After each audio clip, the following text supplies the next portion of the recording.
Welcome to the Archive Network. I'm Aurelius. And with me, as always, Malik. We curate the conflict archive. Today we open a new file. Peloponnesian War. Malik, you've had this one on your desk for a while. In the late 5th century BCE, the Greek world was poised on the edge of chaos. Two great city-states, Athens and Sparta, eyed each other with suspicion. Their ambitions extended beyond the narrow valleys of Hellas into realms of power and influence. The Persian Wars ended a generation ago, but the unity that held Greece together was already fraying. That's true, Aurelius. But it's essential to remember that while the Persian threat had receded, the real danger lay in the ambitions of these city-states. Athens was transforming the Delian League into an empire. Yes, but at what cost? It wasn't merely about power. It was about the people's lives. The citizens of Megara felt the weight of those ambitions in their bellies, a hunger born from exclusion.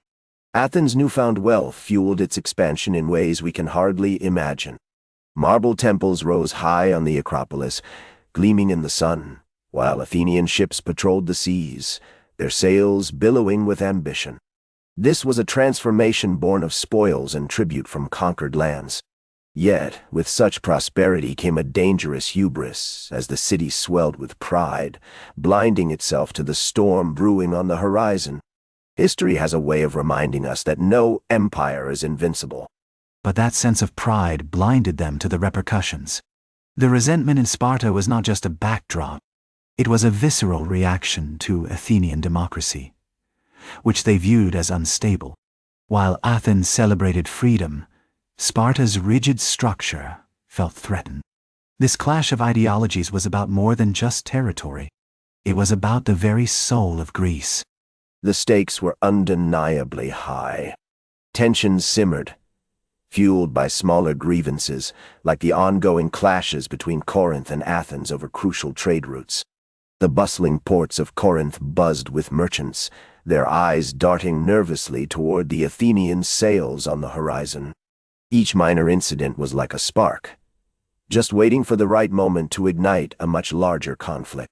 We can see how easily misunderstandings can escalate, leading to a cascade of consequences that drag entire cities into chaos. Those minor grievances are often overlooked. They weren't just political skirmishes. They represented real consequences for the people involved. Take Megara, for example. Exiled from Athenian markets, they faced desperation and hunger daily. Families were caught in the crossfire of political ambitions, struggling to survive. Their suffering wasn't just a footnote. It was a chilling warning that a greater conflict was brewing, one that would engulf not only them but countless others who had little say in the matter. In the bustling agora of Athens, Pericles emerged as the guiding voice of our time. He argued for firmness, cautioning that any concession would only invite further encroachment. As citizens gathered, their hearts swelled with pride, yet a palpable apprehension lingered in the air. This moment was critical, where every word spoken could shape the future of our city. We could feel the weight of history pressing down, reminding us that the choices we make resonate far beyond our immediate concerns. Yet, Pericles' approach wasn't just about strength.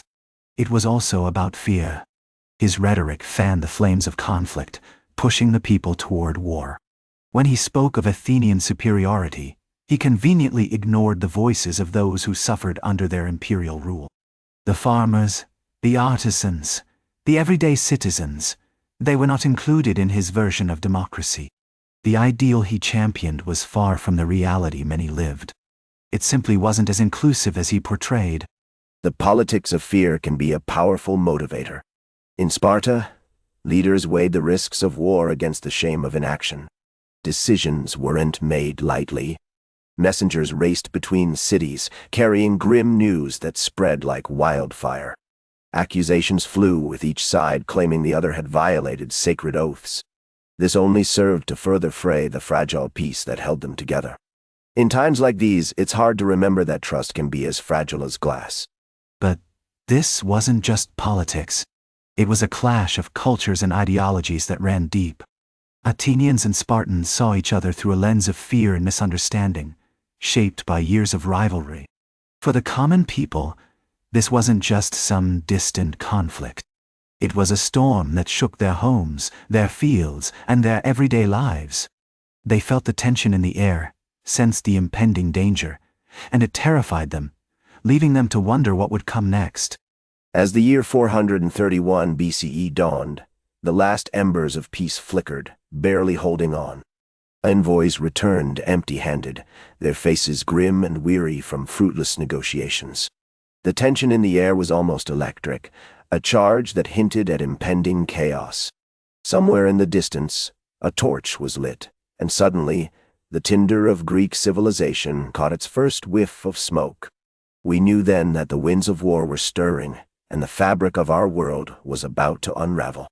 And that moment wasn't just the end of peace. It was the beginning of suffering for countless families. As soldiers marched, crops were trampled, and children wept.